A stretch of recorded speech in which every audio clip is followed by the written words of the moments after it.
Yay! Hello, everybody. Yes, it is Thursday.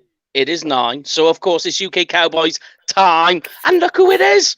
It's Mike and Brian together for the first time since the draft show. Ah! It's group hug time, everybody. Bring it in. That's right. I noticed, though, that you've joined after the college season has finished. Let's not talk about college now. I know. We've already had that discussion about bowl eligibility and all the rest of it. Yeah, but on that note, it is championship weekend this weekend in the college. Who are Texas A&M playing in championship weekend?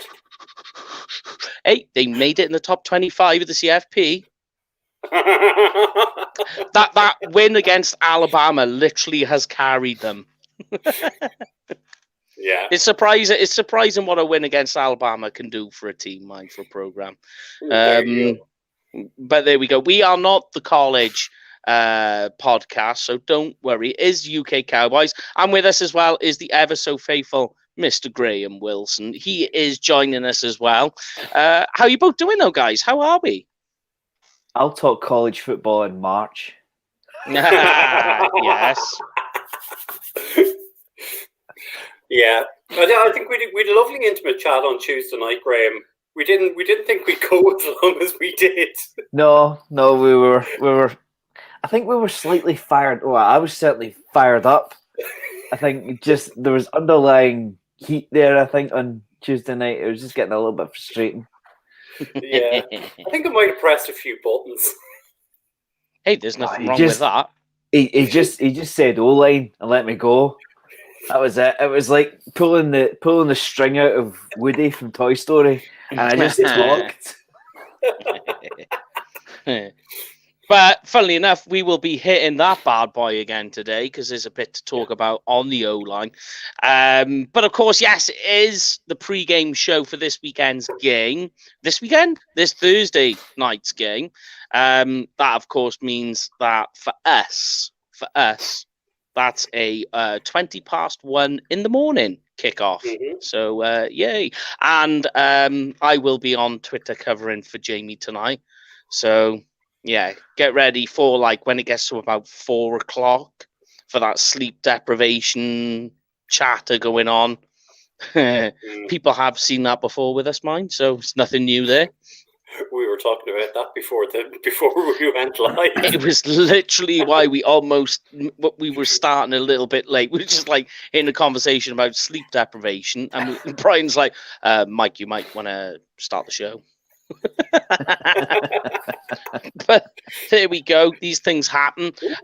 Let's kick the show off, though, guys, as we do every week with the news and updates, and we'll get into Go on. I just got some breaking news. Antonio Brown has been suspended for the next 3 games for violating COVID protocols. Yeah, about the I know we can't talk about it too much, but I mean we will. But it's about making the illegal passports that he was doing. Crazy fool. Why? He's a millionaire. You don't need to do it. And apparently there are that he could actually go to prison for that. Mm-hmm. What he's done is broken a federal law and the people involved. And there are some very high-profile players in the Bucks that have broken those rules too, which is very interesting. Yeah. All right, but let's hit the news and updates for now, and we'll crack on with the news from the Dallas Cowboys, not the Bucks.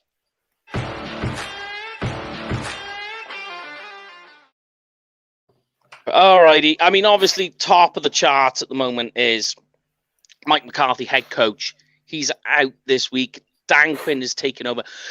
When we get to the defense, I've got some questions about that for you guys. So we'll get to that a little bit later. Other news, Cedric Wilson is officially out with an ankle injury. Nashawn Wright with the Rona, he's out. Same with Terrence Steele. Malik Turner is still questionable with illness. Now, that is quite important because what's also on the cards is Coop, who is questionable as well because of COVID. He has traveled with the team. Which is good news. I think it's going to be one of them. I don't know what you guys think, but with Coop. I think they're going to see how he reacts to warm-ups and all the rest of it, and then they'll judge it from there. I don't know what you guys think. Do you think that's accurate? Yeah. Well, it certainly sounds like. I mean, they're not going to put him on the flight with COVID, so it certainly sounds as if the kind of unhealthy days of it are behind them. But like you say, is there any kind of hangover from the symptoms? And I'm sure they'll find out in pregame. But they're obviously hopeful because he wouldn't have been on the flight otherwise. Yeah. So I'm tending towards that he maybe not starts, but he plays certainly. Yeah. In what capacity as a decoy? We'll have to wait and see. But I think it's certainly because I mean, at the end of the day, they've got their medical staff who are going to say, yeah, Coop is clear, he's fine. They'll do the antibody test and blood test and all the rest of it, so they'll know that he's clear. But it's whether, I mean, we've all had it. Just because you're not ill anymore doesn't mean that you're fully fit. You don't know how you're going to react. So there's that. Terence Steele as well, by the way, he's on COVID. So there's that. Brent Urban as well yesterday came up. He's officially done for the year. Forget it. He's gone into surgery was it tricep or bicep? It was one of the seps. Bicep. Might have been. It was one of the seps anyway. So he's gone in for his sep surgery. We'll just say that. Other news, Lamb, he's fully out of concussion protocol, practice all week. He's fine. Zeke, he's a full go. In Jerry's words, he's going to get a full load. I don't know what that means, but he said his words were a full load, and Mike McCarthy was trying to be a bit coy about what to do with Zeke. But I mean, we'll talk about. Go on. Not for the first time, Jerry goes full pelt and McCarthy tries to tone it down a little bit. This is happening on a regular basis. It's like, Jerry, please stop. You can sometimes literally hear it in Mike McCarthy's voice that he's like, they're asking questions, and you can hear him trying to be coy about the answers, but you can also hear in there like, what's the point? Because Jerry's going to go on 105 The Fan and give it all away anyway. Yeah. But yeah, also in other news, some good news. Demarcus Lawrence is back. Just saw that. Just saw that he's off IR. What a time to come back. Good news on that one. I mean, we needed that one. We'll get into that one on defense. Yes, we will. Yeah. And also, in other news, if you want to circle this, Randy Gregory and Neville Gallimore, they're expecting to play next week. So that's literally the entire defensive line back to full strength, which will be great. There we go. It took the words out of my mouth. In other news as well, there are currently 8 Dallas Cowboys coaches out on COVID protocol, which is just absolutely crazy. But hey, when you're coaches, you're all working together, kind of explains the reasons why.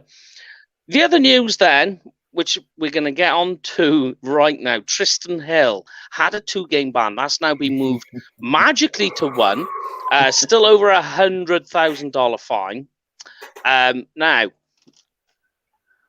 this shows you the level of incompetency, and just basically there's no inconsistency with this whole system. That Kadarius Toney, we know all about that story, punches Kazee on the field in front of the officials on camera, $15,000 fine. And you go, okay, but this has happened after the game, and it's bad for the game. Well, let's bear in mind this has happened as well, not recently, but fairly recently, when Richard Sherman, I can't remember the player, like absolutely decked his face after the game. And you're like, wow, he got an $8,000 fine for that. So you go, well, where does this 2-game ban and over $100,000 magically appear from? So you could say that there's issues with inconsistency and incompetency, but check this out. There is a conspiracy. The person who administers and issues the fines is an ex-Eagles player. The man who deals with the appeals is an ex-Eagles player.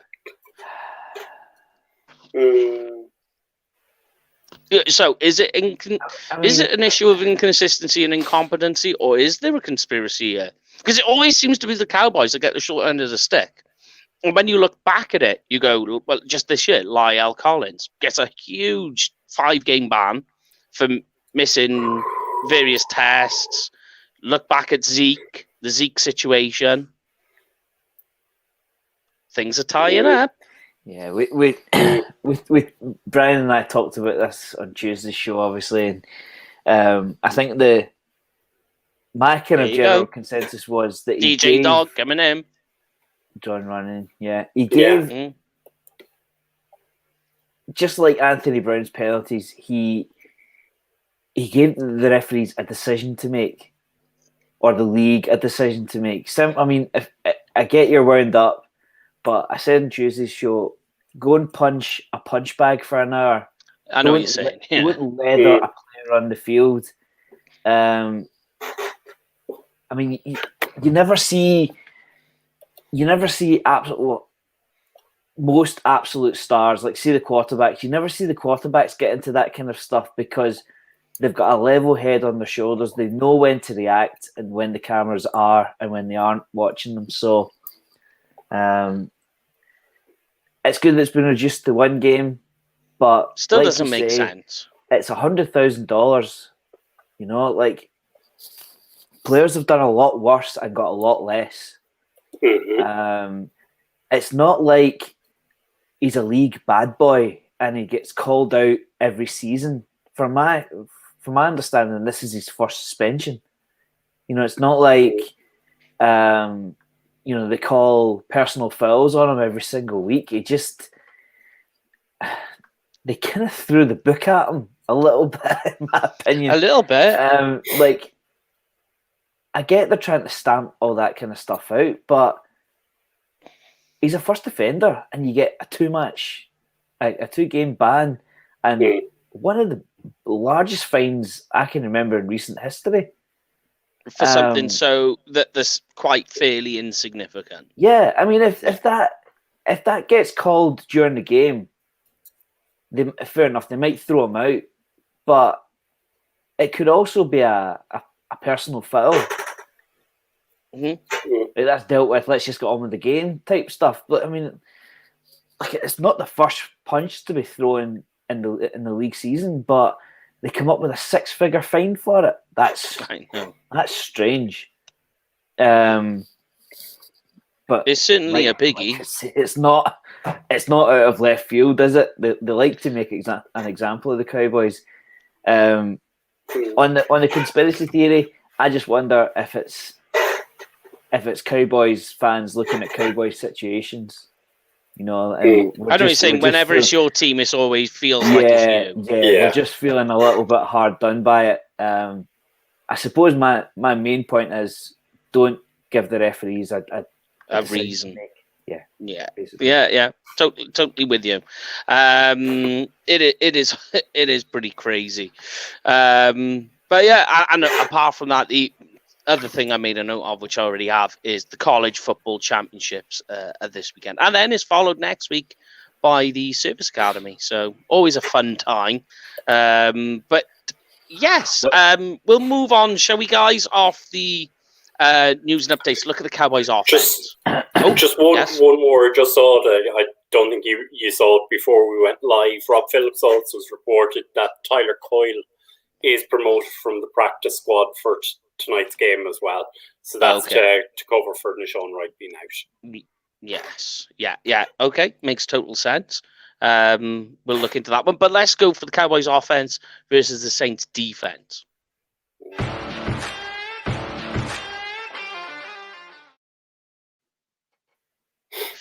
Right then. Okay. So the first thing I put in here, which here we go. I'm just gonna wind the key up and let it go like one of those little crazy little toys. Graham, offensive line. Which corner plays tonight?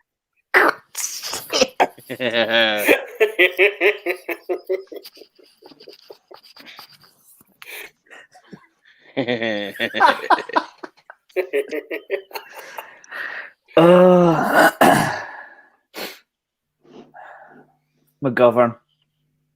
I'm sorry. I think I'm sorry, all you Longhorns out there, but I'm done with Connor Williams. I just am. I want him. I want them to take somebody day 2 at least. I want a free agent.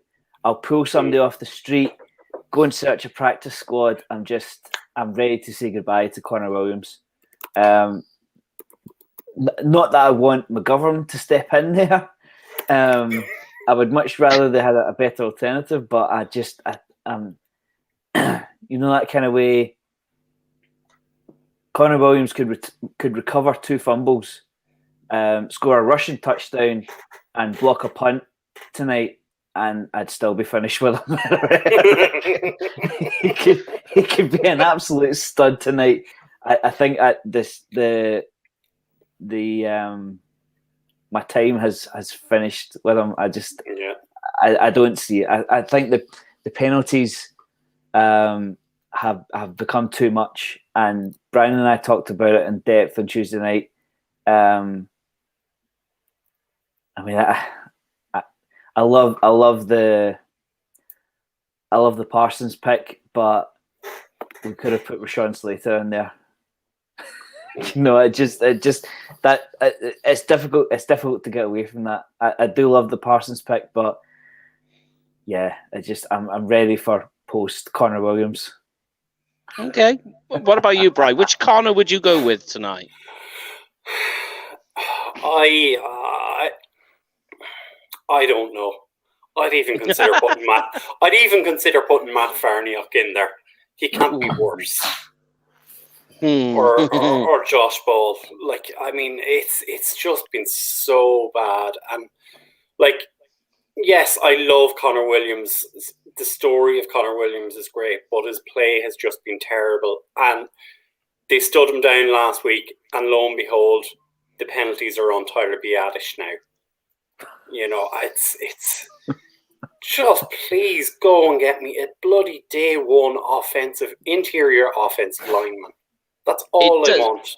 It does seem to be that it's. I mean, we know that that's the weakness of the offensive line, but whenever we play a team, it does seem to be that that's where they're attacking.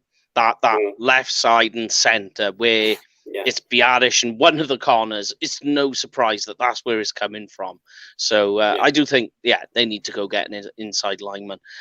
But do you think, though, that if you put Connor McGovern in at guard, it takes away that cheeky little play that Kellen Moore likes to do by putting McGovern in as fullback on those cheeky little goal line drives? Or would you just say, don't worry about that? It's more importantly is let's not play Williams due to the fact of that he is the most penalized player in the NFL, which is something to be said. But I mean, here's one for you, because it goes back to the Anthony Brown talk as well. I mean, DJ Dog reiterated my point here that, you know, if you play Williams, you can use McGovern as that utility role, which is the point I'm making. But with the Williams situation, like I've said before, it's an awkward one because it's or, you know, there's any of these after-play penalties either. It's holding. And it's fair to say as well that the officiating this year has been bad. So it's kind of like, where do you peg the problem here? Is it Connor Williams or is it the officials? And there's just something Connor Williams is doing that's just catching the officials' eye, that's making them throw the flag. Yeah, like, I mean, I think myself and Graham kind of discussed this at length during Tuesday's episode. But a kind of wrinkle we didn't add to this is that Connor Williams in his last 3 games was playing without Tyron Smith outside of him. Yeah. And we highlighted the fact we have not addressed left tackle. We've tried Cam Irving, Cam Fleming, Ty Nasiki. None of them have worked. We're looking for a journeyman left tackle to support Tyron Smith, which is not going to work. And Connor Williams has had to cover for absolutely everybody. And he's covering for a centre inside him who's, let's be honest, I don't think he's NFL caliber. I had high hopes for him, but I don't think he's going to make it. And, you know, lo and behold, you've Tyron Smith back this week. Played reasonably well. We'll not talk about that GIF that's doing the rounds. We've already done it. Tyron solidified the left side. Conor McGovern was relatively happy, and then, as we said, the penalties went to Tyler Biadasz in the centre. You know, so is Williams really at fault? You know, for what's happened. But, you know, look, ultimately, as I say, it comes back to the whole idea. We need to address the interior offensive line. We need to address centre. We need to address our left guard position and get that sorted out and bedded down, because otherwise teams are just going to keep going on those two gaps. They're going to keep attacking them. To your point about, you know, that we're missing, you know, the Conor McGovern trick plays and stuff like that.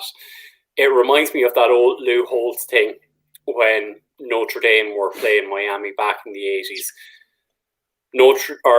Miami were trying trick plays, and Lou Holtz said, "We have them. They can't beat us straight up." And that's what those trick plays are. You know, we're not going to pull them out in a game that matters. So it's nice, it's flashy, but it's bull at the end of the day. Just run the damn ball. For me, I'm not gonna change my starting offensive line for a few trick plays. Yeah. On the Connor Williams penalties, I don't know about you guys, but whenever I see a Connor Williams penalty, it's a stone wall, as we say here in the UK and Ireland. Like, it comes from not moving his feet, not being strong enough, not extending his arms. He's been beaten, and before you know it, he's got a hold of a shoulder pad or a jersey or something along those lines. And I'm not the least bit surprised that the flag has been flown. He's lost the one-on-one, whether it be bad footwork, bad arm extension. He's not strong enough. So the vast majority of Williams' penalties that they show replays for, I find them difficult to argue with. The interesting thing, though, and maybe I'll throw this to both of ye, is I think, as you say, Graham, and you've called it right, that there's a lot of penalties, it's a lot of holding, and it's a lot of arms round the neck. I think we see them in every game. Yeah. And they're let go. Mm-hmm. And Connor Williams has now gotten a name for doing it, and it's easy for referees to pick him up and go, there he goes again. But most of the time, they're let sail through. So, you know, is it just a case of he's being penalised because referees know to look for him to do it? Yeah, I agree, because, like, literally, you could call holding in the NFL on every call, because at some point an offensive lineman will at least show a way that he is trying to hold. You know, it's the old saying, isn't it? Clip, trip, and hold. That's what they used to do. That was the way that they would tell you in scouting how to look at it. You could call holding on all 5 offensive linemen literally every play. That and like I said, we said the officiating is bad this year. And it is. Like, I kind of feel sorry for Anthony Brown for last week's game. I know we're not going to go back there, but I will. But I mean, even that, you know, because it is holding, DPI, whether you want to do it or not.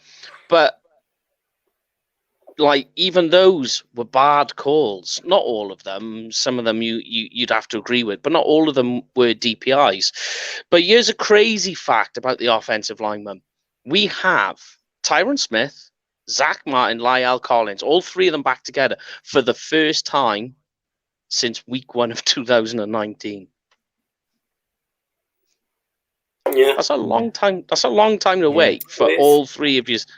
You're starting veterans on the offensive line to be playing together. When we talk about offensive line and consistency, communication, all the rest of it.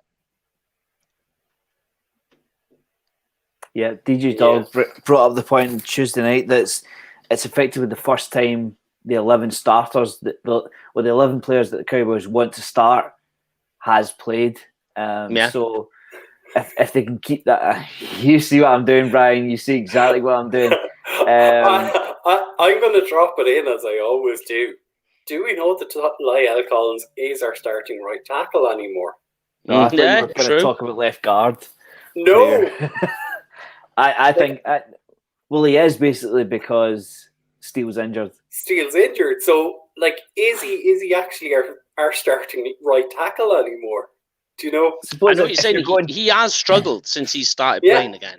Yeah. If you're going on the week one, the week one depth chart, probably. Yeah. But I'll give you the conversation there to be had. Definitely. No, I mean, when you look at it, that it's the first time all three of them are back. So they know each other pretty well, know how to communicate, all the rest of it, and they are good players. Zach, Tyrone, especially Tyrone, you cannot argue about their ability to play. But the first time that they play together, is that going to be a good or a bad thing, do you think? Does talent overweigh not playing together as a unit for a long time? I think because they've played together for so long, I think a couple of weeks out isn't going to change much. I don't think. Okay. Because they'll have their routines. They maybe not have done the routine for a while, but it's like Ross and Monica Geller. They'll just get back into the routine. We're on a break. They can bring out the routine anytime they like. So. Oh, wow. We're going down friends memories. Jesus. But I mean, going further back from the offensive line, just to talk about Dak. Last week pretty much showed that Dak has command of this offense. Like, whether you think, because a lot of people are on the fence with Dak for reasons unbeknown. I think the reasons unbeknown are he doesn't have a Super Bowl ring. But there we go. Okay. But Dak shows he has command. The same knock that was on Romo? Yeah, exactly. And then he leaves and everybody tells us how much they love him. But, I mean, you look at the missing pieces Dak had during the Raiders game. He throws over 300 yards, throws for 2 touchdowns, gets the game back, claws it back to bring it to overtime. I think there's no argument here. Dak is a solid quarterback. Is he top 5? I think he's borderline there, isn't he, at the moment? You could say he is. He's in the top 5. It's very interesting. This is definitely a game because at the moment they're on this. In November, they were 1-3. So, can Dak claw this offense and this team back into a winning mentality? Because I don't think it's the talent that's the issue on offense. I think it's the mentality and the culture. Maybe not culture. That's a bad way to go. I shouldn't have said that. But maybe the mentality. Do you know what I mean? Can they get themselves out of this level of despondency they've got themselves in? What do you reckon? I think this is an ideal game for Dak to go out and absolutely control the game. And that's what we need to see from Dak, is control. Because the last 6 games, the Saints, we've 4 games against our NFC East rivals. Yes. And a game against Kyler Murray. And if we go 4-2 in the month of December, January, that's going to be a great outcome. But across those 6 games, you need Dak to make the statement and say, I am a top 5 quarterback in this league. He has the ability, but he needs to stamp his foot down and stamp his foot on opponents' throats and say, you can't stop me. I'm too good for you. And it's play like a Tom Brady, who, if you put the ball in his hand, you know what's going to happen. And he needs to make that jump, because we're always going to have this debate. Is Dak a top 5 or a top 10 quarterback? Now is the time for him to go, I've got my contract, everything is sorted out, my injuries have healed, I can play at the level, and now I need to prove it to everybody. And tonight, he is not facing the twin troubles of Cam Jordan and what is the guys at Marcus Davenport. Marcus Davenport is out. So he doesn't have 2 rushers coming flying at him. He has trouble with David Onyemata coming up the middle, but he needs to have his 2.5, his clock in his head going, 1, 2, ball's gone. And start dissecting teams like that. Yeah. Because that's what he's going to have to do in the playoffs. Yeah, and, you know, because it's ironic that this Saints defense, if we talk about that then, they're really good at stopping a run. They're 3rd in yards allowed on the ground. But in terms of in the air, they rank nearly 30th. So that plays into the Cowboys' hands, especially if Cooper's on the field. Even if it's, as we said at the start of the show, it's in a decoy capacity, depending on what his level of physical fitness is like. Because the next thing I wanted to ask is, look, the Cowboys have got Zeke. They've said they're going to give Zeke a full load, but nobody's talking about Tony Pollard, who had a great game against the Raiders. By the way, I just want to say, I predicted in the pregame show, the Thanksgiving special, we will get a kickoff return for a touchdown. I said it. I didn't hear many people criticizing Dak when his offense put up 156 points from week 3 to week 6. Yeah, the rumbling seems to have started when he dropped a couple of stitches against the Broncos and the Chiefs. Now, tell me a quarterback that doesn't drop stitches during the season. I agree. Every single one. I mean, look at Russell Wilson right now.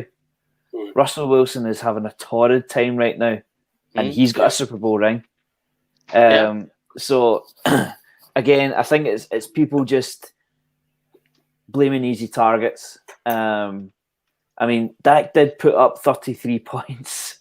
Clawed it back with receiver number 3 and receiver number 4. So it's not like you can't utilize a full receiver core. I mean, forget quickly that was without Cooper and Lamb, and he still put up, his offense still put up 33 points with a weakened running game as well. We had 25 rushing yards out of Zeke, so that puts more on Dak. I said to Brian on Tuesday night show, if you look at the box score from Dak Prescott, I think it was it over 300 yards and 2 touchdowns. 2 touchdowns, 375. 375 and 2 touchdowns. You look at that score, you think, the Cowboys won that game. No turnovers. You would say the Cowboys won that game. It was the defense that didn't hold up their end of the bargain. That's why. And it always seems to be the way with the Cowboys at the moment. But it's automatically Dak Prescott's fault. I struggle to understand it. But going back. Go on, Brian. Go on. The unfortunate thing, Graham, and like I agree with everything you were saying there, is Dak Prescott will get hammered relentlessly, the same way Romo got hammered before him, because he's the guy on the big contract. He's the guy that's been paid $75 million this year alone, and he needs to prove. And come on, you have to give the guy a chance. As you say, he's coming back off injury. He is getting there to himself. He's allowed to have an off game or two. Everyone will have them throughout the season, but it can't just be his fault. I mean, you talk about the contract as well. He's not even the highest paid anymore. No, it never lasts long. How long did that last? What, 6 months? We've now got till about the start of the season. Yeah, we've now got 2 quarterbacks paid higher than him. See, in 3 years' time, he might not be even in the top 10. Yeah, it's how it goes. That's how ridiculous it is. I get that it's a big number, but the Chiefs and the Bills pay more for theirs. So, and don't forget, there's a lot more quarterbacks that are coming up for contract. That are gonna be like, show me the money. Yeah, I bet Baker Mayfield gets paid well soon. Yeah, Bills are going to make a decision. He's having a rough start just now, but he's got a limp. He's got an arm hanging off just now, so I think they need to cut him some slack. I think he's done. Are the Browns really going to go on the QB trail again? Surely not. You never know with the Browns. This is the Browns. And the way he's playing, it very well could. I mean, he's sloping off fast. But to bring it back to the Cowboys with Tony Pollard, the point I was going to get to is it's a very good defense that we're playing against the run.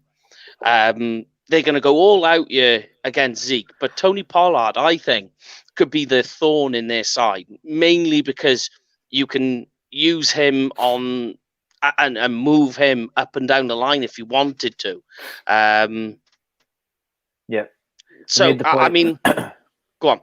Made the point on Tuesday night show that you can't go in, I mean, as much as we need Elliott, you can't go in with the expectation of making Tony Pollard a 3-down back. That's why you've got Zeke Elliott. Tony Pollard is not going to pick up on much pass protection, basically. No, he's not. No. For the news that Zeke is doing well in practice, like one of the best ways to quiet the Superdome is the run game. Yeah. So if they can get the run game going, and maybe limit Zeke's carries. I know he's dealing with some stuff just now. Limit his carries, or at least split them. You know, if they have maybe 17, 18 carries each, that sounds good to me. But bear in mind, Tony Pollard at the moment is averaging 5.3 yards per carry. Mm-hmm. He's doing great in the role that they've got him in, as well as obviously the special teams work he can do. But you know, when we were talking about, you took the words out of my mouth. There was no Randy Gregory is not playing tonight. Maybe next week is the bird on the word. But in terms of Tony Pollard, like you said, he's not very good in pass protection. But the Saints defense is not one that's going to try and blitz and come down at the quarterback. Cam Jordan, as Brian mentioned, he has the most sacks on their team with 4 and 35 pressures. Bear in mind, he's a first rounder. So he is the most effective guy to get into the backfield, and he doesn't do it very often at the moment. So I think this is a perfect game for Tony Pollard, because you don't need... As long as our offensive line does its job and holds up like it's supposed to, we shouldn't have the need to have to put Dak in there for max protect. So I think this is a game for Tony Pollard to really go into. But for me, I don't know what you guys think. I was trying to, like I do every week, trying to look at the key matchup on offense. I'm going off the assumption Cooper's playing. He's there, so we're going to assume he's playing. The key matchup for me in this game is Michael Gallup, because he's going to be up against their rookie cornerback, Paulson Odebo, he's very good at man coverage, trying to jam at the line. But this is Michael Gallup we're talking about. Is he out, though? He's been showing up on the injury report, hasn't he? He has, but I do believe he's playing. I will double check, but I'm pretty certain he is playing. Yeah. But, this is a player that Gallup will get deep and he will get past him. His Gallup strengths beat Paulson Odebo's strengths.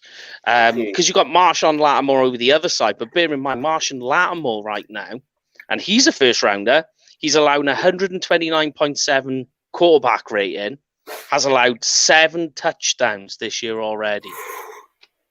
Yeah. Mm-hmm. I mean, looking at the box scores again, they're in the last 3 games they've averaged 31 points against. So it's the defense isn't as watertight as you would think to expect to see. I mean, they gave up 40 points to the Eagles. That's the one that stands out to me. Paulson Odebo is a full participant all week, by the way, Brian. I must have had the wrong name then. I just thought I'd go and check because I was like looking at it, I was like, ooh. But, Paulson Adebo, going back to that, 34 receptions, 515 yards, had a stinker against the Giants. 9 missed tackles on the year with 111.7 quarterback rating. So I think Gallup, and when you watch Paulson Adebo's game, it is, like I say, jam at the line, keep him there, be physical. But Michael Gallup's game is that and get deep. And you're just going to watch Gallup getting deep. Dak's going to have a field day using him. Lamb, I mean, the good thing is in the Superdome is turf. So if you've got a fast, speedy offense, that goes against you. Well, the Cowboys aren't necessarily fast. They're more efficient.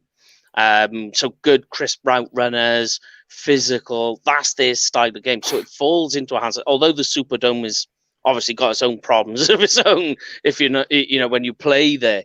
But the other one I was looking at, another first rounder, Malcolm Jenkins, he's having an average season. I was going back and looking at it. And he's a guy who is, by the way, one of my defensive backs on my fantasy league. Maybe I should drop him. Yeah, just on a side note, it's Brian against myself this Sunday as well. Make sure to start a kicker now, Brian. I will. But I'll ask you two guys then before we move to the defense. What's your key matchups on the offense? I'll start with you, Brian. What's your key matchup on this offense for you? I've given you mine. For me, I think it's going to be how does Dalton Schultz, who does he match up against? Okay, and nice. Can he get free across the middle and up the seam? Because as much as, it's great that we could have all 3 starting receivers, then you're able to hide Schultz. Can he sneak into the backfield and pick up yards and pick up those 7, 8, 9, 10 yard catches and potentially pick up a touchdown? All right, yeah, Schultz is a good shout. What about you then, Gray? I'm going to be a little bit vague, and I'm going to say the Cowboys running backs against the Saints D-line. Because I think if the Cowboys can establish the run and maintain the run, that's certainly one way to quiet the Superdome. Just basically slow the game down, keep time of possession, and it sounds terrible, but make it a boring game. Let us grind out 10 yards over the first 2 and then pick it up on third down. If we can maintain drives, quiet the crowd, I think that's get to third and short and be able to convert. Yes, whether we can, just with the left guard center situation, whether we can grind out the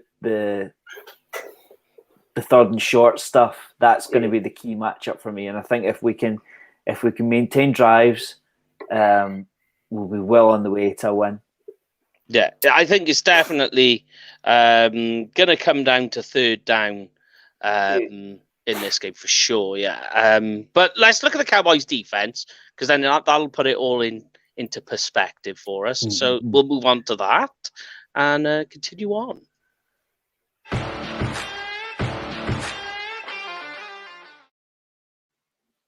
Okie dokie.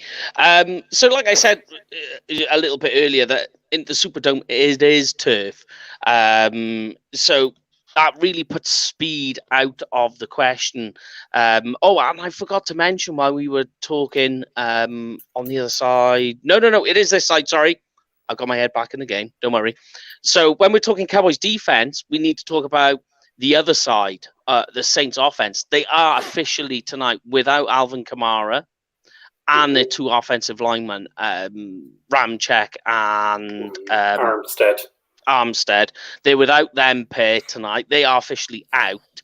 And they're without Adam Troutman. So they have their backup tight end playing, which I think for me means Curse is going to have a hell of a game again tonight. Mm-hmm. Yeah. Like, you're talking about key matchups on offense. For me, the key matchup on defense this week for me is Curse. If he can do what he needs to do, keep the tight end in check, because I don't know what you guys think. I think personally they need to play traditional, and I know it doesn't really fit the Cowboys defense, but they need to play a traditional cover one against this Saints offense. Keep everything in front of them. Let them try and dink and dunk it, because the biggest problem they got is Taysom Hill. Yeah. Or Trevor Siemian. They've gone ahead and said Taysom Hill has started. Yeah. Yeah. Right, And to me, Taysom Hill, right, this is how you can learn it. Taysom Hill, if you ever look at the Saints red zone scoring, I think they're either first or second in the league. Purely because, if you ever notice, as soon as they get in the red zone, whichever quarterback they've had playing this year, as soon as they go in, Taysom Hill goes in. Because then they bring in the wildcat and the spread option and the option offense. Because that's what you can do with Taysom Hill. And all of a sudden, their efficiency in the red zone is great because they can do that.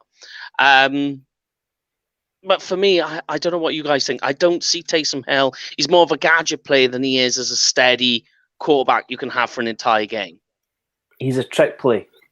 Yeah. He's a trick play, basically. And you cannot get by on an NFL season with a trick play player.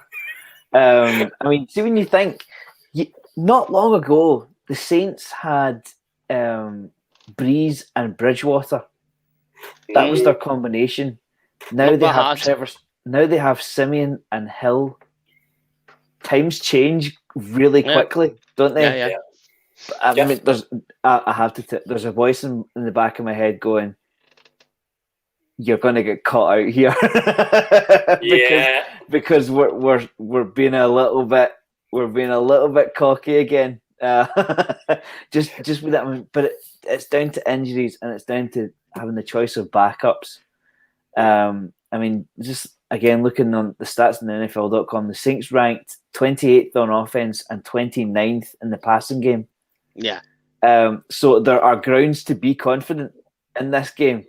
I mean, the list of injuries you've ran off there. We've got Tank Lawrence coming back. Now I know I've been critical of Tank Lawrence, but if he can play on one side and Micah Parsons can play on the other against two backup tackles, you know, my calculator says that's a good thing. Yeah. You know, whether we're being a little bit cocky about it or not, that's the way it looks, and we can only say what we see. So, you want to be confident, but on the other hand, the Saints have put up, and certainly in the last 5 games, they've put up at least 21 points in 4 of them. So they know where the end zone is. Now, whether that's Alvin Kamara or a combination of somebody else, I haven't looked, to be perfectly honest, but their injury report must give them cause for concern. Well, put it this way, you know, Taysom Hill, if you go to his stats, he's got 8 attempts for 7 completions and an interception with 0 touchdowns. That's what they're dealing with right now. He's thrown for a total of 56 yards. And that's what they're playing with. That's what they're playing with tonight. And generally, the Saints offense, the entire year, the total Saints offense completion rate is 58%. Yeah.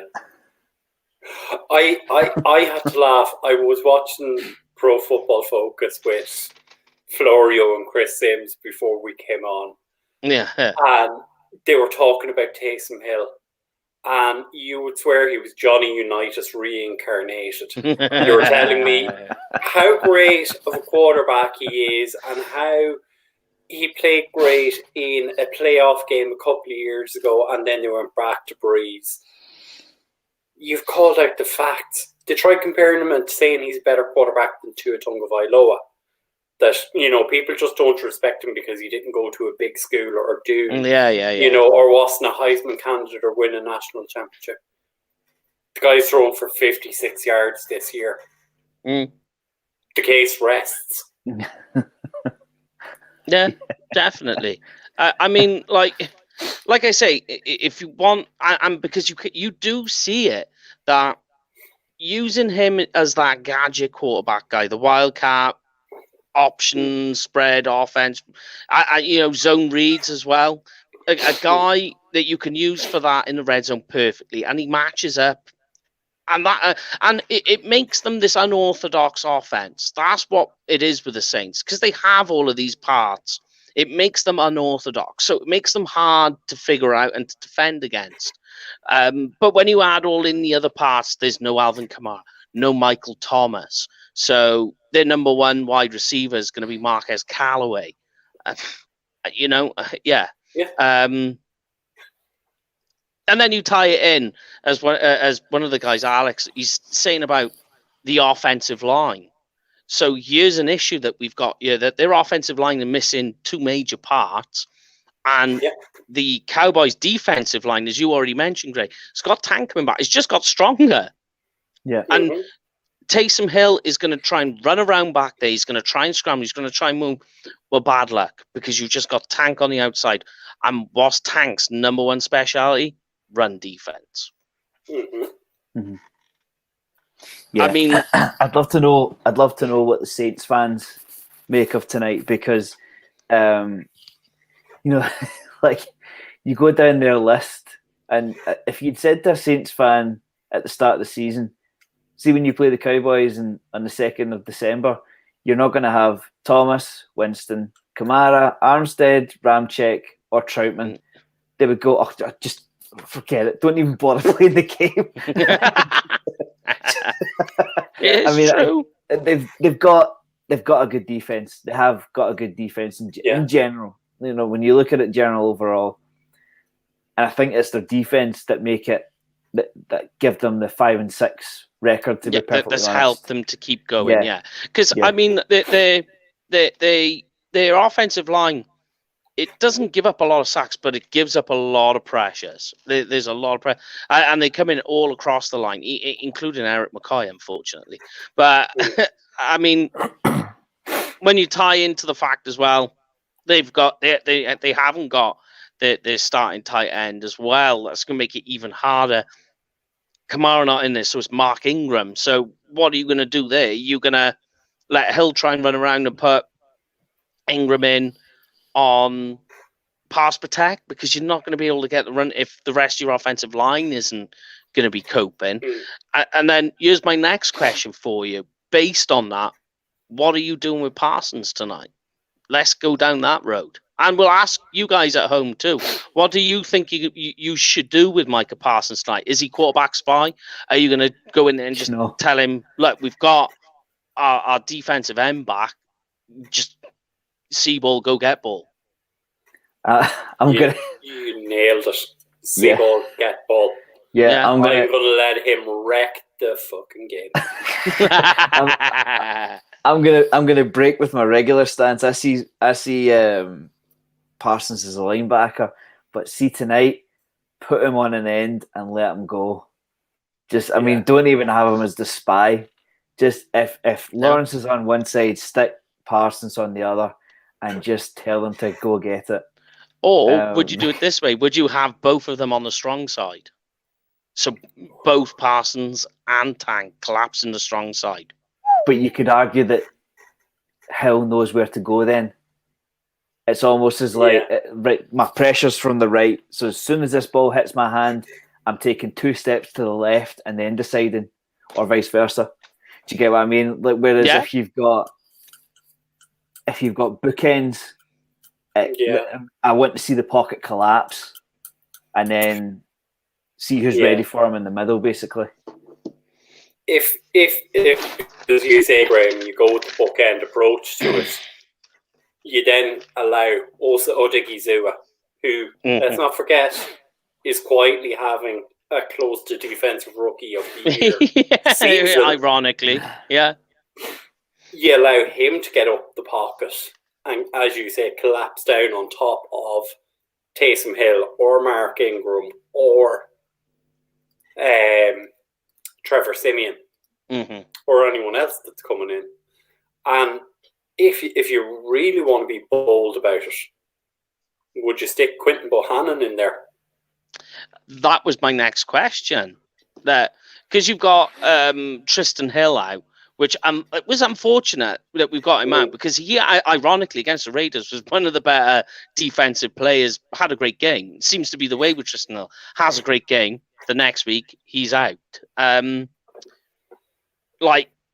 Is this a game where we can put Quentin Bohanna in to try and crash the middle of that line? Give him a chance, yeah. Certainly help. Yeah. I mean, one of my concerns for tonight is that Mark Ingram has the game of his life. It's like it's almost as if, right, I'm one of the few studs left. Let's do it. I mean, let's remember he wasn't on the Saints at the start of the season. Is the Saints not his third team this season? Yeah, obviously he's back. He's back where he played well. But on the face of it, it looks like a decent trade for the Saints because he's going to get an awful lot of carries tonight. In the last game, he had 16 carries against the Eagles for 88 yards. He's only had the one touchdown in the past 4 games, but you would imagine that's because he was a backup. So with an increased role, I just hope he's not Mark Ingram of old, because this is his 10th year. So there's a reason why he went for a late round pick. But I just hope we don't see the resurgence because we've had Mahi fishermen, run all over us. So I just hope that, I need to bring it up because I can feel myself getting a little bit. Yes, Paul. Coffee. I'll let him know. Yeah. But here's one for you as well. Is this a good game? When you look at how they're going to be trying to play tonight, is this a good game for Anthony Brown to make a bounce-back game? It's funny you say that because we talked about that. Yeah. If there's a turnover waiting to happen, it's Tuesday night. It's tonight. Yeah. So, and he puts those gremlins to bed. It would certainly be a tremendous turnaround. Yeah, that would be helpful. I would just take Anthony Brown not doing anything stupid and not having a brain fart in tonight's game. But when we were saying, like the cover one, playing the cover one, so Anthony Brown's playing instead of, I know they like to play physical on the defense. That's how they've done it. But what if we just said to Anthony Brown, step back a little bit and just keep the ball in front of you? We're going to allow the short passes, just don't allow anything deep. Yeah. I think that plays into his hands. We talked about that on Tuesday night, Brian. Then we basically said that once the flags start flying, just play clean because somebody's got their eye on you. So once the second flag flew, I'm basically saying don't touch, don't bump, don't hold, just stick on, just stay a yard away. Because I think that is the Dan Quinn defense anyway. It's let them play underneath and don't allow anything big. So if you at least stay with the goal line behind you, receiver in front, he's not going to go anywhere. And I don't see you got Taysom Hill throwing the ball. Yeah, I'm not worried about the deep. Taysom Hill's not going to throw a 20-yard out, if you know what I mean. He has a big arm. That's what I mean. I'll say that from both. I said it backwards. I said it backwards. That I'm going to defend against the deep pass and just keep because what you got to remember is if you can get the Saints offense to third down, you pretty much because what are they going to do there once they get there? Because once you get to third down and you stop them, that's it. As long as you keep them out of the red zone, this defense keeps them out of the red zone and just keeps them out of there. You're going to keep winning every time. Mm-hmm. That's how I see it. So my only other question is more about Dan Quinn now, right? So obviously Mike McCarthy, he's out. So check this idea. I put a little question and I'll ask you guys at home too. Dan Quinn is playing head coach and defensive coordinator tonight. If Dan Quinn has a great game tonight, right? Because it's very possible it's in the cards. Yeah. But what does that do for Mike McCarthy's future? I don't think it has any impact. No. Okay, that's I think I think people are trying to make a story of, Dan Quinn's been a head coach before. Kellen Moore's the future head coach. And it's the typical thing. The Cowboys create stories out of nothing. When and for us all, I think we can all agree, there's no story there. McCarthy is the head coach and will continue to be the head coach. Dan Quinn is happy working with the defense and working with the defensive line. He's a teacher and he wants to teach. He doesn't want to sit above everything anymore. So I think it's a non-story. Yeah. And I mean, you got to take into account as well that, Dan Quinn was the head coach at the Falcons, so he's used to being a head coach against the Saints in the Superdome because he would have done it every year. He was a head coach. He was head coach there 5 years. So 5 years, I do believe that's right. So he's played as a head coach in the Superdome at least 5 times. So he knows what he's doing. He knows how to beat them there. Yeah. Dan Quinn was fired as a head coach just over a year ago. Mm-hmm. That's the way I see it. Like he's playing. He's doing well with a group of guys who want to play for him, and they have, let's say, a top 5 offense, easily a top 5 offense. So the defense know that they can give up certain things. They know that their job is to basically stifle. It's not to go out and win games. That I think the defense doesn't feel that much pressure because they know that their offense is going to put up points.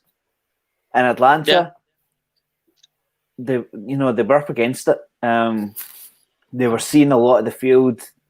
Matt Ryan was not scoring the points that you would expect Matt Ryan to score. So it puts pressure on your defense, and before you know it, you lose game after game after game, and it just unravels. But I think Dan Quinn should just take his Cowboys opportunity for what it is. It's an above average defense and a top 5 offense, and he's doing well as part of a unit.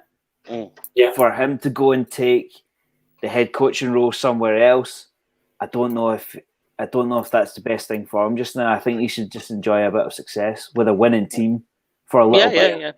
Yeah. But I mean, it's definitely, I think, the game for this defense, because if the offense starts scoring, the Cowboys offense starts scoring, and the Saints have to then start passing, it's really going to put them into it. It's going to stifle them, and that's going to be where the game runs away from them. Yeah, if they have to move away from Mark Ingram, that's when it unravels. And Taysom Hill's legs. Yeah, definitely. And Dan Quinn can key in on that. Come on, Brian. I think Dan Quinn is in a good situation for him here, right?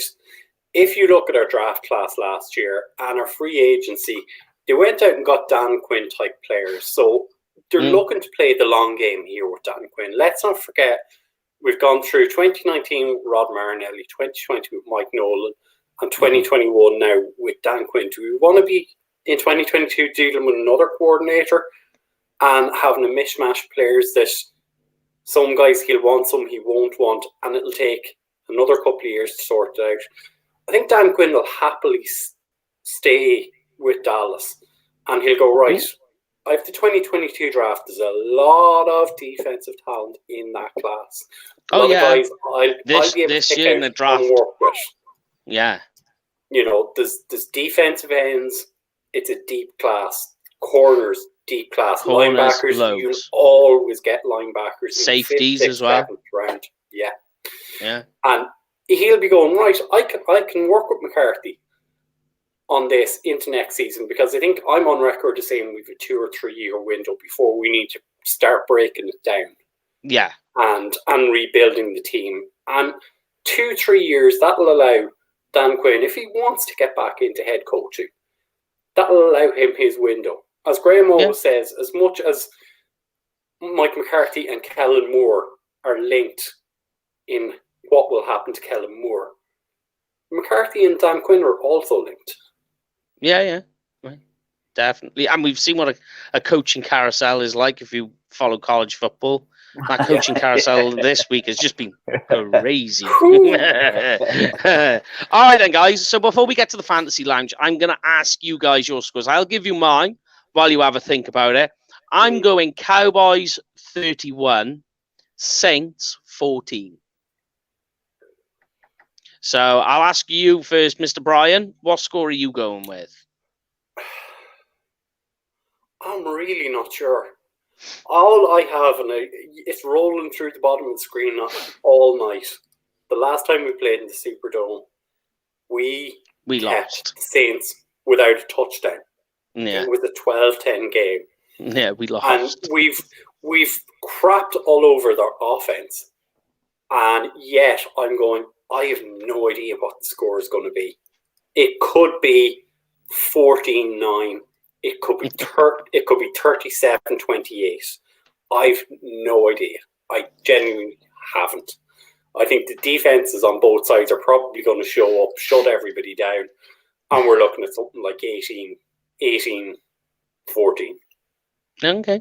Mr. Grazies, what are you going with? I would say it's going to be low scoring. Okay. I think that the time of possession will be the thing that the Cowboys want to focus on the most. Plenty of time on offense. Keep the Saints defense on the field, and wear them down that way. I'm going to go 21-10 Cowboys. Okay, respectable. I like it. Especially when you think it's the Superdome. Sean Payton, you can't take that out. He always finds a way to scheme. There's something we didn't touch on. People say, like you were saying, Greg, their defense has kept them in. One thing that certainly kept them in is Sean Payton. That guy finds a way to pull magic out of a hat every week. Yeah, just one more stat I meant to bring up. On the NFL page for this game, the Saints have lost 4 games straight for the first time since 2015. The Saints have never lost 5 straight games under Sean Payton. We're about to break that trend, Mr. Graham. But they've never had Drew Brees. Yeah, there you go. See, so and they Drew never Brees had played a huge part in that. And they never had half their offensive line out. Yeah. Alvin Kamara played it. You just go down the list.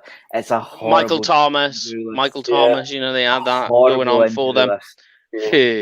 Right, all right. Let's move on to the fantasy chat then, and then we can close this down. So onto the fantasy lounge.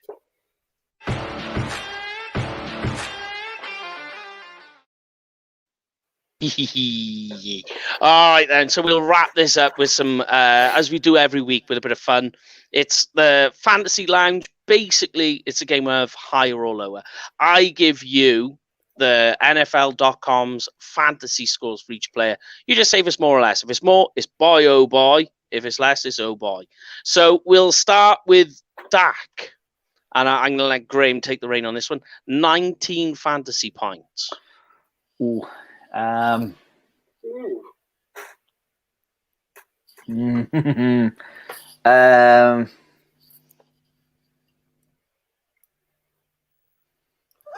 a tough one. That is a tough one. Jesus. Do you know what? Lamb's a full goal. Cooper will be back. Michael Gallup. Zeke Zeke will feature in the game. I'm going to say boy oh boy. Boy oh boy. Okay. Maybe not by much, but boy oh boy. All right then. Brian? I pushed that one because you just don't know. All right. All right then. Zeke, 15 fantasy points. Start with you, Brian. Oh boy. I don't see it. No. He's not going to get 90 yards on the ground, and he's not going to. Especially when you take in 90 and a touchdown. Yeah, you throw in Tony Pollard and all the rest of it. You might see a bit of Dak splashing around back there, but okay, I'll put you there. Gray, are you going to say? Last week still plays in my mind. It will be. I think it will be better. I think it will be better. Basically, because we've got some people back on offensive line. Yes. But I'm going to agree, oh boy. Okay. Boy. Now, this one is going off the assumption Cooper's playing 13 fantasy points. Let's just assume he's playing and he's out there. Right, okay. Is this PPR? Yes.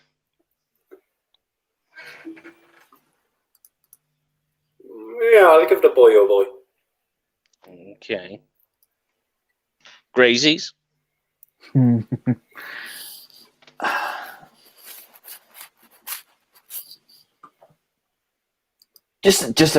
know we're doing the fantasy lounge, but just a quick question for you: Have we seen the passing of the torch? Is CeeDee Lamb now our number one receiver? No, he is so far. Statistically he is, but yeah, I'm with Brian. No, he's not. Not quite. I'm going to say, oh boy, because I don't think Coop plays enough to score over that. They'll maybe just use him sparingly, because right now we don't know if he's a goal. Yeah, and 13 plus points is wide receiver 1 numbers in fantasy. So is he on the field? The opportunities to get 13 is what I'm saying. Yeah. Would they more use him as a decoy? That's what I'm thinking. To have him out there. Yeah. That they can play him in the slot, because he's not going to be able to play on the perimeter. Because he's just not going to have the breath in his body. So play him in the slot, and you have Gallup and Lamb playing on the perimeter. And you might be able to dink them off to him, and he can turn a 5-yard into a 25-yard pretty quick. Yeah. And just to have the threat there, so you have to put a body over him. So you've got to put a defender against him. All right, CeeDee Lamb, 12 fantasy points. Graham, boy, oh boy, yeah. That's quite low. They've thrown a little bit of shade at CeeDee Lamb there. That's low. Yeah, I know. Especially when you think they're against an offense that gives up a lot of passing yards and are more stout against the run. Because you said they're giving Zeke more points than Lamb.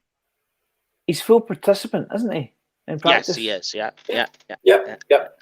That's a little bit shady, to be honest.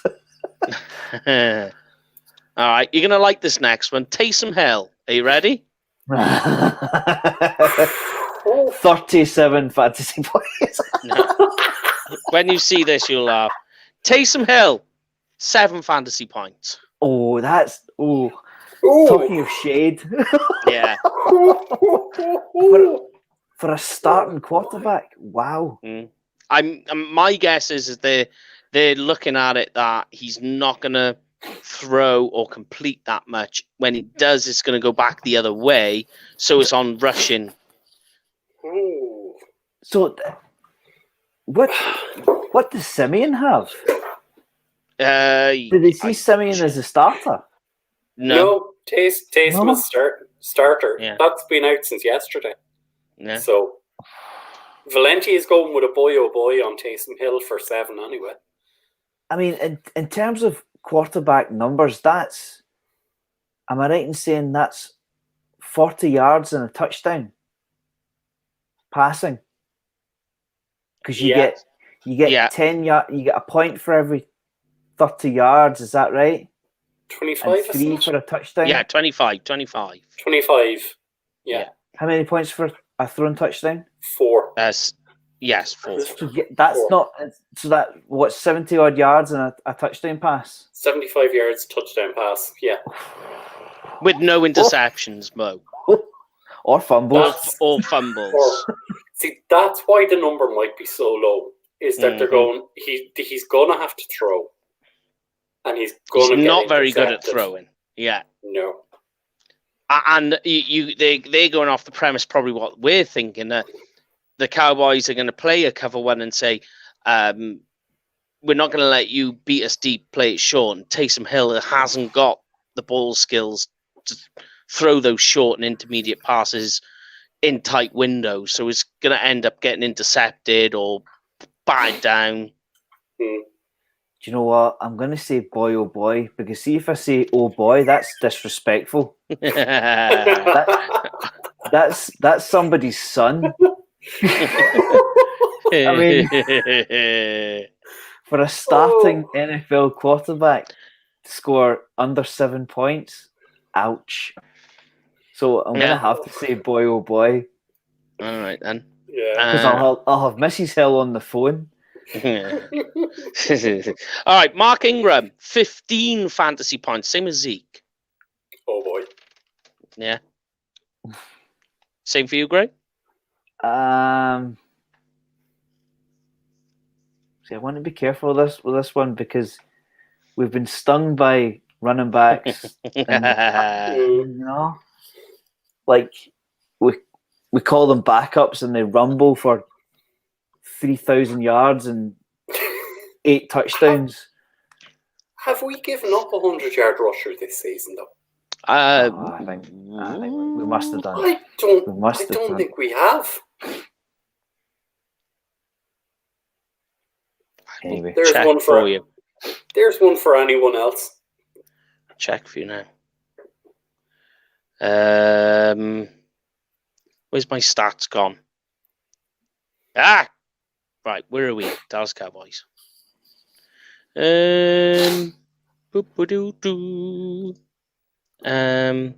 Russian. No. Defense. There we go.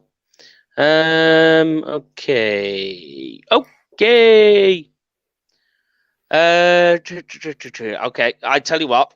While you're thinking of that, and I'm looking up that, Traquan Smith, one of their wide receivers, 6 fantasy points. So 60 yards. Yeah. Right, I'm gonna go oh boy for the both of them.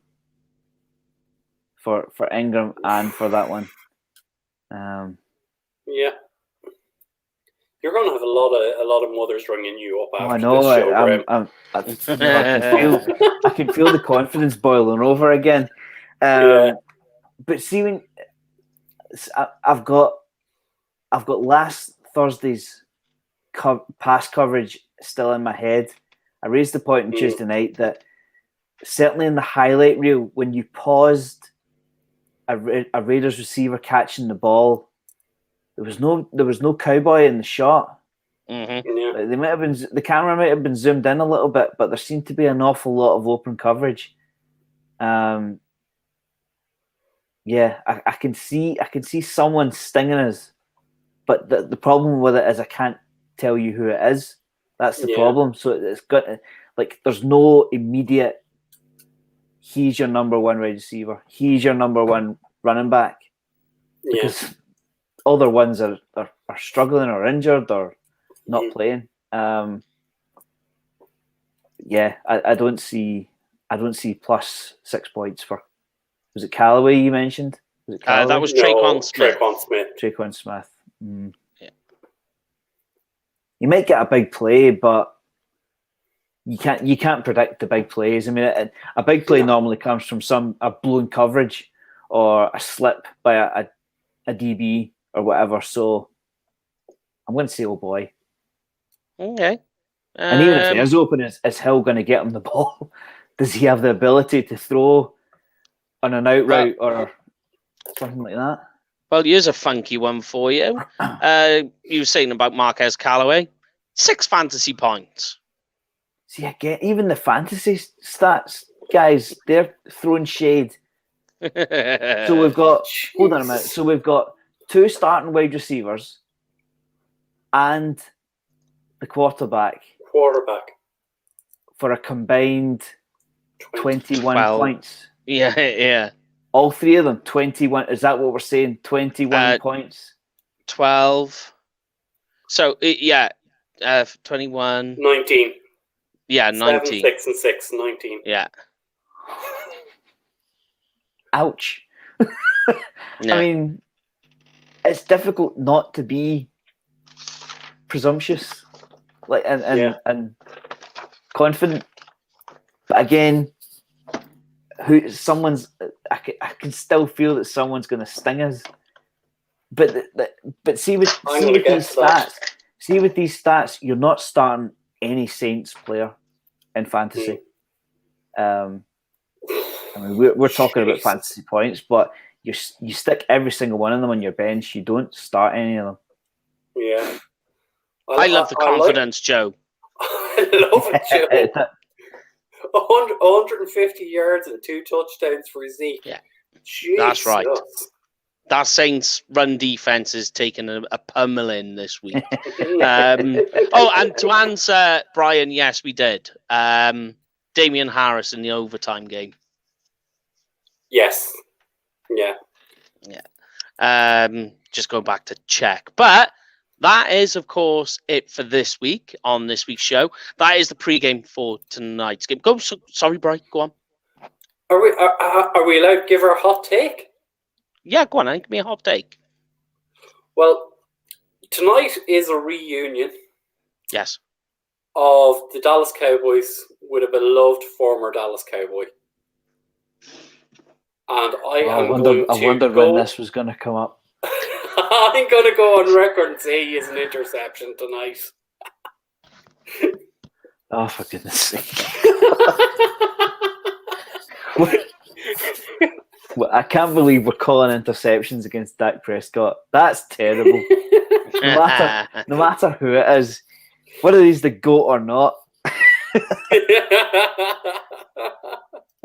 And here's the next question is Paul going to go 0 for 3? Oh, Lorne was saying, he was like, it's because you didn't send the flag. And I'm like, no. To be honest with you, he's gone on so many losses. I'm glad we didn't send the flag. Well, we're on record that Mr. Stewart has said if the Cowboys go 0-3, he's never going to another Cowboys game again. Well, isn't it ironic that we've gone on this terrible losing spree since he's gone over there? Yeah. He hasn't seen a win. That is crazy. Yeah. Sorry. Go on, Greg. Give me your hot take if you want to give us one, or are you happy? A hot take. I mean, I don't know if it's hot. But Tony Pollard has more rushing yards and more touchdowns than Zeke. Okay. Do you know what I'm going to go with? That's lukewarm, really, isn't it? It's not really a hot take. I'm going with Demarcus Lawrence is back, and he's going to get a forced fumble, and that will get recovered by him as well. So he's going to get a forced fumble and a fumble recovery in this game. It's not very hot takey, but that's what I can see. He's just like basically like that tank is back, that sort of deal. If I'm giving my proper hot take, yes, Chauncey Golston has 2 sacks tonight.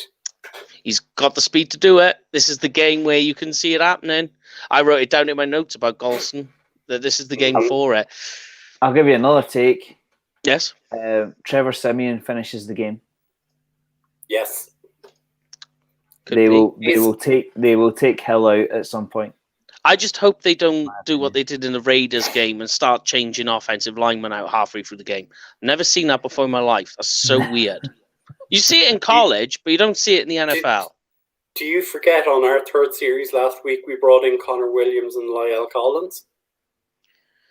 Yeah, I don't get the moving around of offensive linemen in the middle of a game. I don't get it. It doesn't make sense to me. But yes. Oh, go on, Brian.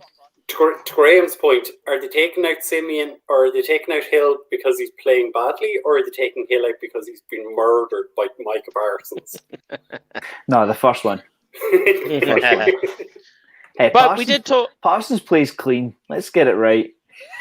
Oh, I know he plays clean, but he plays with big impact. Yeah. Oh, yes. Oh, that's for sure. But we did talk about one of our guys, Paul, being over there for one of the games. If you're going to a game and there's some news on this that will break next year, make sure you book your tickets and your game passes and packages through Cowboys Experience. They've got them all for you. Plus stadium tours, tailgate parties, meet and greets. And if you do book it, make sure you tell them UK Cowboy sent you. Because what happens, boys, if you say that we sent you to them? They literally give you things for nothing. They give you just free stuff, man. Just for saying that you follow us and that we sent you. It is as simple as that. But yes, the game is kicking off in about just over in about 3 hours time. Yeah. So I'm going to try and get an hour's kip. Game year will finish about 4:30. Doesn't really matter for me because I start work at 6. So yay. Do you know what? I hate Thursday night football. I'm not saying that because I'm a UK fan. I just think that it is ridiculous. But at a time when the NFL talks about player safety, they still have these stupid Thursday and Monday night games. It makes no sense to me. I hate it. I really do. But anyway, that's my gripe on Thursday night football done with. I will let you boys finish off the show, and we'll see you all on Tuesday when Brian's back, and we'll look at the post-game show and how the Cowboys did. But for now, we'll see you later. Take it away, boys. Good night, all. The losing streak ends here. I like it.